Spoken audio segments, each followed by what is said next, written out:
બે બાપ દીકરાને થોડી ટસલ થઈ ગયેલી એટલે દીકરે બાપને કીધું કે મારે તમારી યાર જામશે ને મારે નોખું થઈ જવું.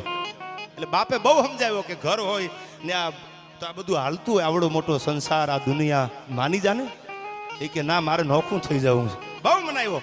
ખહુરિયા પડકે સડી ગયા અને કીધું એ કે જાવા દે તારા બાપને તો મોટા બે દીકરાની પડી છે તારી ક્યાં કોઈ દી કાંઈ ધ્યાન રાખી છે. કોકના ચડાવવાથી કોકની કાન ભંભેરણીથી નક્કી કરી લીધું કે હવે નથી બોલું તો એ નોખા થઈ ગયા. 15 વર્ષ વ્યા ગયા બાપ દીકરાને હો અબોલા હાલે. એમાં દીકરાને લાંબી બીમારી લાંબી માંદગી થઈ હોસ્પિટલમાં દાખલ કર્યો. એટલે ડોક્ટરે કીધું કે તમારી કિડની ફેલ થઈ ગઈ છે એ બદલાવી પડશે.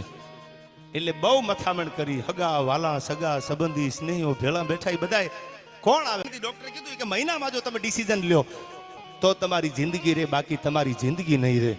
નક્કી કરી લીધું. 15 વર્ષથી જેને ફળિયામાં પગ નથી મૂક્યો બાપને ખબર પડી હો અને સાહેબને કેવરાયું કે એને કહી દેજો મુજાય નહીં હજી એનો બાપ દુનિયામાં જીવે છે. એક નહીં બે ની જરૂર પડે જો કાઠીને ન આપી દઉં તો મારું ખોળ્યું લાજે હો. લાકડી પડે એમ પોતાના બાપના પગમાં પડી ગયો હે બાપ કદાચ દુનિયાના સ્વાર્થના સંસારમાં હું ભાન ભૂલ્યો હોય પણ મને માફ કરી દેજો મને મારી જિંદગી તમે આપી છે. અને તેથી રડતા આહુડે રોતા મોઢે બાપ એટલું ભૂલ્યો છે માથે હાથ મૂકીને બેઠા સવારનો ભૂલ્યો સાંજે ઘરે આવે તો ભૂલ્યો થોડો કહેવાય.